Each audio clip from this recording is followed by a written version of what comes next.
आप लोग देख रहे हैं यूपी ट्रिपल एस सी पेट का प्रैक्टिस नंबर 5 जो जो घटना चक्र से संबंधित है। इसके पहले हमने 4 प्रैक्टिस हल करा लिए हैं और अरविंद पब्लिकेशन का भी हल करा दिया है। अगर आप लोग देखना चाहते हैं तो हमारे यूट्यूब चैनल में जाकर के प्ले लिस्ट में देख सकते हैं। चलिए सेशन स्टार्ट करते हैं। पहला क्वेश्चन है, सूर्य मंदिर भारत के किस राज्य में स्थित है? तो आपका इसका जवाब सही होगा, जो है क्या है, तमिलनाडु में। तमिलनाडु में सूर्य मंदिर स्थित है। अगला है, कंटक शोधन नामक न्यायालय का प्रचलन किस साम्राज्य में था? तो आपका करेक्ट जवाब जो होगा वो क्या होगा, वो किसके काल में था? मौर्य काल में। मौर्य काल में कंटक शोधन नामक न्यायालय का प्रचलन था। नेक्स्ट क्वेश्चन है, निम्नलिखित में से कौन सा वेद सबसे पुराना है? वेद 4 हैं, चारों वेद में जो सबसे पुराना वेद है उसका क्या नाम है? आप बताएंगे यजुर्वेद। पहले यजुर्वेद सबसे पुराना वेद था, अब भी पुराना वेद है। नेक्स्ट क्वेश्चन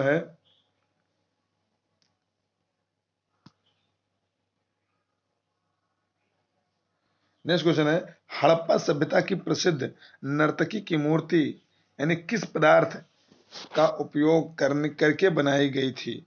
तो आपको बताना है कौन से पदार्थ से बनी हुई थी हड़प्पा कालीन प्रसिद्ध नर्तकी की मूर्ति। तो इसका करेक्ट जवाब जो होगा वो क्या है, कांसा से बनी हुई थी।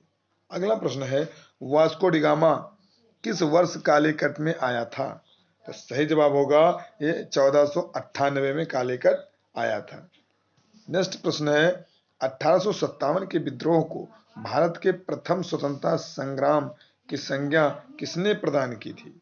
तो आपका इसका सही जवाब होगा ये बीडी सावरकर ने स्वीकार किया था, या इन्होंने इसको संज्ञा प्रदान की थी।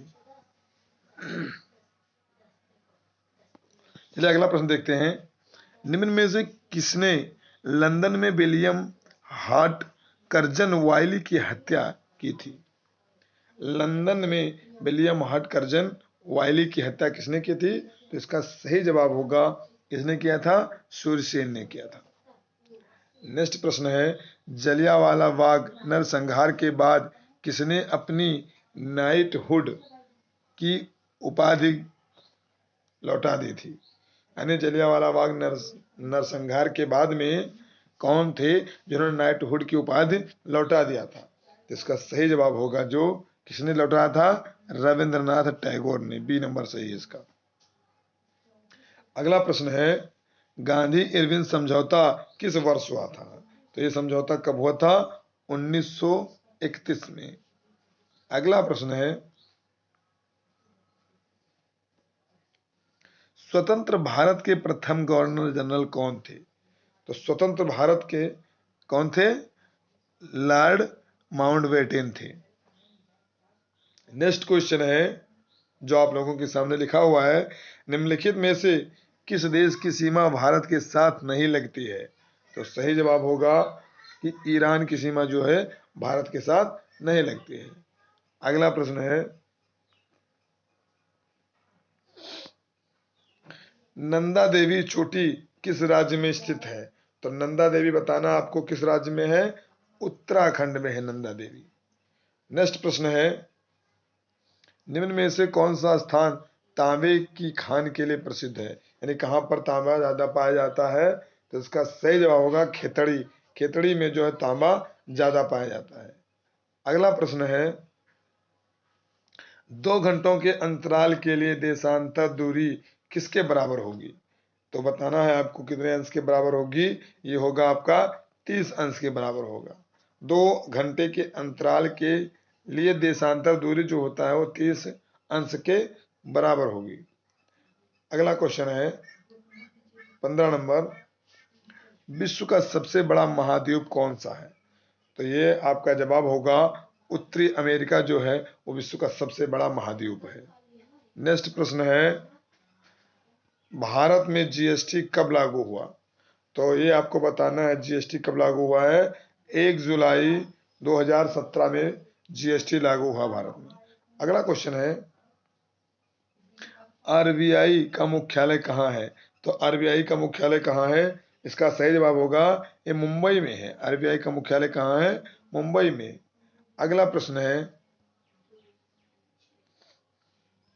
भारत भारतीय मुद्रा का नया प्रतीक चिन्ह किसने डिजाइन किया था? यानी भारतीय मुद्रा का नया प्रतीक चिन्ह जो है किसने डिजाइन किया था? तो आपका करेक्ट जवाब होगा जो है उदय कुमार ने किया था। अगला क्वेश्चन है, भारत में योजना आयोग का गठन किस वर्ष में किया गया था? तो योजना आयोग का गठन कब किया था? ये आंसर होगा 1950 में योजना आयोग का गठन किया गया था। नेक्स्ट प्रश्न है, प्रधानमंत्री मुद्रा योजना कितने लाख रुपए तक का मुद्रा ऋण प्रदान करता है? तो इसका सही जवाब होगा जो है वो 10 लाख रुपए तक का मुद्रा ऋण प्रदान करता है। अगला प्रश्न है कि भारत में किस राज्य का लोकसभा और राज्यसभा में प्रतिनिधि सबसे अधिक है? तो इसका सही जवाब होगा उत्तर प्रदेश। उत्तर प्रदेश में लोकसभा की सीटें और राज्यसभा की दोनों की सीटें सबसे अधिक हैं। नेक्स्ट प्रश्न है, राष्ट्रपति 5 वर्ष तक अपने पद पर रहता है। राष्ट्रपति 5 वर्ष तक अपने पद पर रहता है। कब तक रहेगा? अपने पद ग्रहण के दिन से, यानी कब से जोड़ा जाएगा इसका जो है, जब वो पद ग्रहण कर लेगा उसी दिन से जोड़ा जाएगा और 5 वर्ष तक अपने पद पर रहेगा। नेक्स्ट प्रश्न है, भारत में कार्यपालिका से न्यायपालिका का पृथक्करण किससे व्यवदेशित है? तो आपका सही जवाब होगा इसका जो है राज्य के नीति के निदेशक तत्व से। अगला प्रश्न है,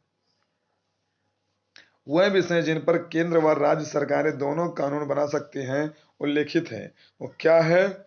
उसका सही आंसर होगा समवर्ती सूची में केंद्र सरकार और राज्य सरकार दोनों कानून बना सकते हैं। नेक्स्ट प्रश्न है, लोकसभा के कम से कम कितने सत्र बुलाए जाते हैं? लोकसभा के कम से कम कितने सत्र बुलाए जाते हैं? तो आपका सही जवाब होगा वर्ष में 2 बार। यानी कितने सत्र बुलाए जाते हैं? वर्ष में 2 बार बुलाए जाते हैं। अगला प्रश्न है, नेक्स्ट प्रश्न है, समतल दर्पण द्वारा बनने वाला प्रतिबिंब सदैव कैसा होता है? तो इसका सही जवाब होगा समतल दर्पण द्वारा बनने वाला प्रतिबिंब सदैव सीधा होता है। अगला प्रश्न है, निकट दृष्टि दोष से पीड़ित व्यक्ति की दृष्टि सही करने के लिए किस प्रकार के लेंस का प्रयोग किया जाता है? तो इसका सही जवाब होगा जो है ये अवतल लेंस का प्रयोग किया जाता है। अगर किसी व्यक्ति को निकट दृष्टि दोष से पीड़ित है तो उसमें अवतल लेंस का प्रयोग किया जाएगा। अगला प्रश्न है, तरल पदार्थ में पाई जाने वाली धातु क्या है? ये तरल पदार्थ में पाई जाने वाली धातु का क्या नाम है? तो आपका सही जवाब होगा जो है वो पारा है। तरल पदार्थों में कौन सी धातु पाई जाती है? पारा पाई जाती है। तरल अवस्था में पाए जाने वाली धातु कौन सी धातु है? पारा, यानी तरल अवस्था में पारा पाया जाता है। अगला प्रश्न है कि किस विटामिन की कमी से रिकेटस का रोग होता है? तो इसको आपका सही जवाब होगा विटामिन डी। विटामिन डी की कमी से रिकेटस का रोग होता है। अगला प्रश्न है, चिकित्सा विज्ञान की वह शाखा है जो गुर्दे से संबंधित है, उसे क्या कहते हैं? तो गुर्दे से जो संबंधित उसको नेफ्रोलॉजी कहा जाता है। क्या कहता है? नेफ्रोलॉजी। नेक्स्ट क्वेश्चन है, नेक्स्ट प्रश्न है, प्रत्यक्ष शब्द का विलोम क्या है? प्रत्यक्ष का होता है परोक्ष। क्या होता है? परोक्ष विलोम होता है। अगला प्रश्न है, अनेक शब्दों के लिए एक शब्द के निम्नलिखित विकल्पों में से कौन सा गलत है? तो इसका सही जवाब आपको होगा बी नंबर। आगे की सोचने वालों को अग्रगामी नहीं कहते। बाकी आग अगर जंगल में लग रही है तो दावा नल कहते हैं, समुद्र की आग को बाड़वा नल कहते हैं, पेट की आग को जठराग्नि कहते हैं, लेकिन आगे के सोचने वाले को अग्रगामी नहीं कहते हैं। नेक्स्ट क्वेश्चन है, कमल शब्द का पर्यायवाची होगा, तो कमल का पर्यायवाची क्या होगा? कमल का पर्यायवाची डी नंबर इंदिवर होगा। नेक्स्ट प्रश्न देखते हैं,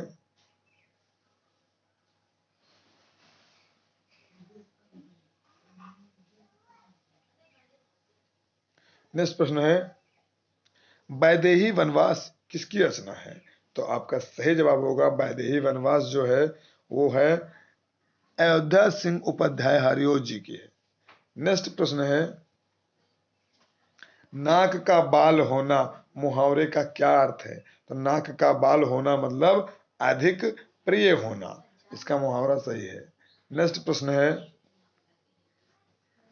नेक्स्ट प्रश्न देखिए, जून 2022 के 8वें अंतर्राष्ट्रीय योग दिवस के अवसर पर प्रधानमंत्री नरेंद्र मोदी ने कहां पर सामूहिक योगाभ्यास का नेतृत्व किया है?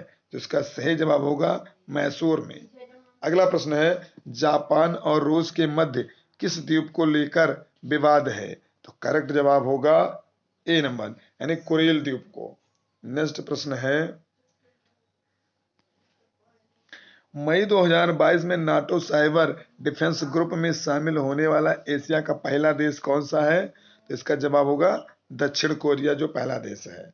अगला प्रश्न है, भारतीय नौसेना के लिए प्रोजेक्ट 75 के तहत निर्मित 6 पनडुब्बियों की श्रृंखला की अंतिम पनडुब्बी का क्या नाम है? तो आपका सही जवाब होगा डी नंबर, INS वागसीर। अगला प्रश्न है, मई 2022 में पोप फ्रांसिस ने वेटिकन सिटी के सेंट पीटर्स बेसिलिका में आयोजित समारोह में किस भारतीय को मरणोपरांत संत घोषित किया गया है? तो आपका सही जवाब होगा इसका बी नंबर, देव सहायम पिल्लई को। अगला प्रश्न है, मई 2022 में किसने भारत के 25वें मुख्य चुनाव आयुक्त के रूप में पदभार ग्रहण किया है? तो इसका सही जवाब होगा राजीव कुमार। राजीव कुमार ने 25वें मुख्य चुनाव आयुक्त के रूप में पदभार ग्रहण किया है। अगला प्रश्न है, मार्च 2022 में भारतीय नौसेना के किस जहाज में प्रेसिडेंट्स कलर से सम्मानित किया गया है? तो इसका सही जवाब होगा ए नंबर, INS वल्सुरा को। अगला प्रश्न है, जुलाई 2022 में कौन राज्य प्राइमरी एजुकेशन में नई राष्ट्रीय शिक्षा नीति NEP 2022 को लागू करने वाला देश का पहला राज्य बन गया है? इसका सही जवाब होगा उत्तराखंड। अगला प्रश्न है, मई 2022 में किस राज्य में देश के पहले अमृत सरोवर का उद्घाटन किया गया है? तो ये अमृत सरोवर का कहां पे उद्घाटन किया गया है? उत्तर प्रदेश में। यहाँ पे उत्तर प्रदेश में। अगला क्वेश्चन है, हाल ही में किसे केंद्रीय माध्यमिक शिक्षा बोर्ड CBSE का नया अध्यक्ष बनाया गया है? तो इसका सही जवाब होगा निधि झिब्बर को CBSE का नया अध्यक्ष बनाया गया है। अगला क्वेश्चन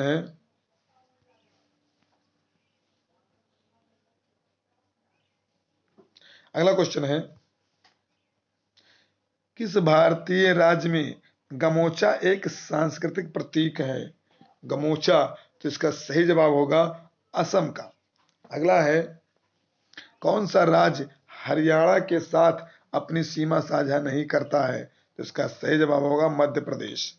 अगला प्रश्न है, यूनेस्को का मुख्यालय है, तो चलिए आप लोग बताइए कौन सा इसका सही है। यूनेस्को का मुख्यालय है कहां पे है, देखना है। तो इसका सही जवाब होगा पेरिस में है। नेक्स्ट क्वेश्चन है,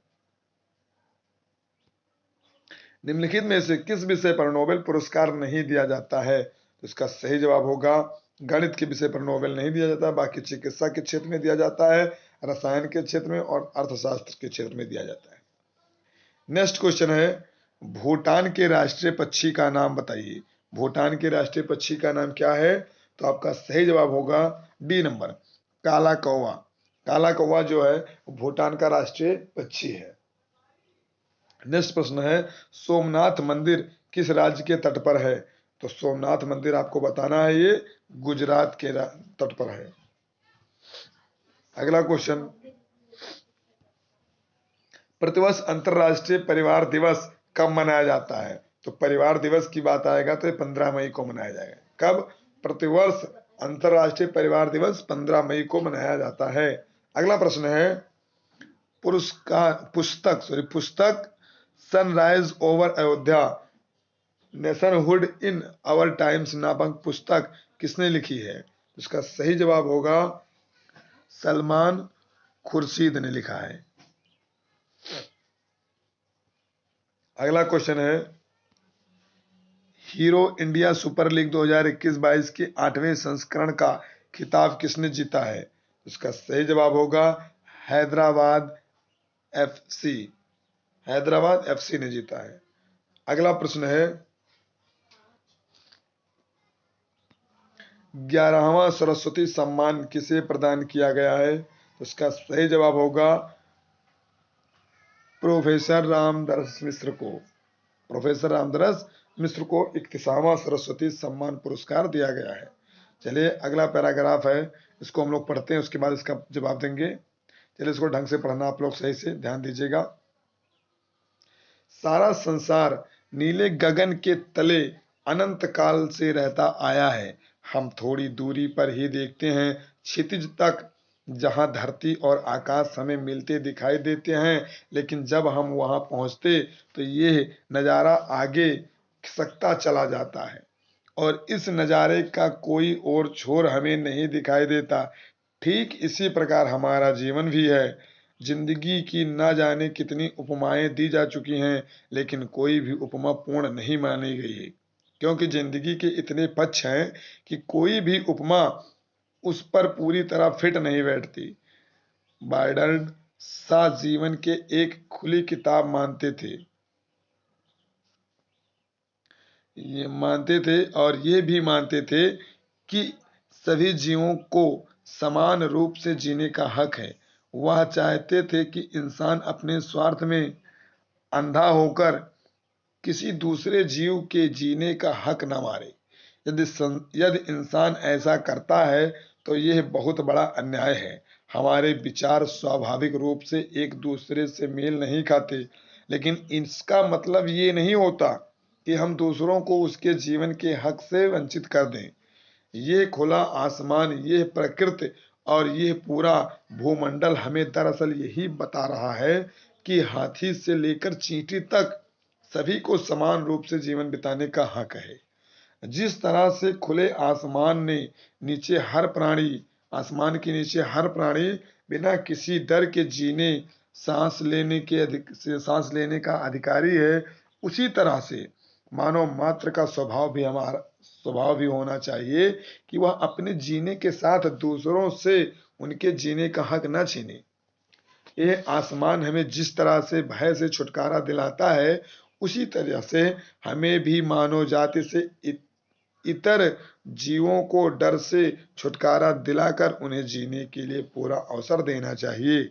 दूसरों के जीने के हक को छीनने से बड़ा अपराध ये पाप कुछ नहीं हो सकता है। चलिए प्रश्नों को देखते हैं। आप लोगों ने गद्यांश को ढंग से पढ़ा होगा, तो चलिए उत्तर देते हैं। पहला प्रश्न है, क्षितिज किसे कहते हैं? तो इसका सही जवाब होगा जहां धरती और आसमान मिले हुए दिखाई देते हैं, उसे क्षितिज कहते हैं। अगला प्रश्न है, बर्नार्ड शॉ ने जीवन की उपमा किससे दी है? तो सही जवाब होगा खुले किताब से। अगला प्रश्न है, हम बहुत बड़ा अन्याय कर रहे होते हैं यदि किसी को जीने का अधिकार नहीं देते हैं। अगर हम किसी का हक छीन रहे हैं तो सबसे बड़ा अन्याय हम कर रहे हैं, पाप कर रहे हैं। अगला प्रश्न है, प्रकृति और खुला आसमान बता रहे हैं सबको, क्या बता रहे हैं? ये बता रहे हैं कि जीने का हक है। अगला प्रश्न है, आसमान हमें क्या दिलाता है? तो भय से छुटकारे का आश्वासन दिलाता है। चलिए नेक्स्ट पैराग्राफ फिर से पढ़ते हैं और इसके भी 5 प्रश्न उसके हल करेंगे। तो प्रश्न लिखा हुआ है, आसमान में मुक्का मारना कोई बुद्धिमानी का काम नहीं समझा जाता। बिना लक्ष्य के तर्क करना भी बुद्धिमानी नहीं है। हमें भली भांत समझ लेने की आवश्यकता है कि हमारा लक्ष्य क्या है। हम जो कुछ प्रयत्न करने जा रहे हैं वो किसके लिए है। साहित्य हमें किसके लिए रचते हैं? साहित्य हम किसके लिए रचते हैं? इतिहास और दर्शन क्यों लिखते और पढ़ते हैं? राजनीतिक आंदोलन किस महान उद्देश्य की सिद्धि के लिए करते हैं? मनुष्य ही वह बड़ी चीज है जिसके लिए ये सब किया करते हैं। हमारे सब प्रयत्न का एक लक्ष्य है, मनुष्य वर्तमान दुर्गति के पंख से उद्धार पाए और भविष्य में सुख और शांति से रह सके। वह शास्त्र, वह ग्रंथ, वह कला, वह नृत्य, वह राजनीति, वह समाज सुधार जंजाल मात्र है जिससे मनुष्य का भला न होता हो। मनुष्य आज हाहाकार के भीतर त्राहि त्राहि पुकार रहा है। हमारे राजनीतिक और सामाजिक सुधार से अन्य वस्त्र की समस्या सुलझ सकती है, फिर भी मनुष्य सुखी नहीं बनेगा। उसे सिर्फ अन्य वस्त्र से ही संतोष नहीं होगा, उसके बाद भी उसको मनुष्य बनना बाकी रह जाता है। साहित्य वही काम करता है। मनुष्य नामक प्राणी तो पशुओं में ही एक विकसित प्रजाति है, और यदि मनुष्यता के गुण और मूल्य उसमें नहीं है तो वह मनुष्य नामक पशु ही है, मनुष्य नहीं है। भोजन करना, सोना और बस वंश वृद्धि जैसे काम प्रकृति के द्वारा तय है। सच्चा मानव बनने के लिए उसे जो दृष्टि चाहिए उसे पाने में साहित्य सहायक हो सकता है। चलिए प्रश्नों को पढ़ते हैं और हल करेंगे, इसका जवाब देंगे सही से। आसमान में मुक्के मारने से आशय है, क्या आशय है? तो इसका आपका सही जवाब होगा निरर्थक कार्य करना। अगला प्रश्न है, बुद्धिमानी नहीं है, बुद्धिमानी नहीं है, इसका सही जवाब होगा आसमान में मुक्के मारना यानी निरर्थक कार्य करना। नेक्स्ट प्रश्न है,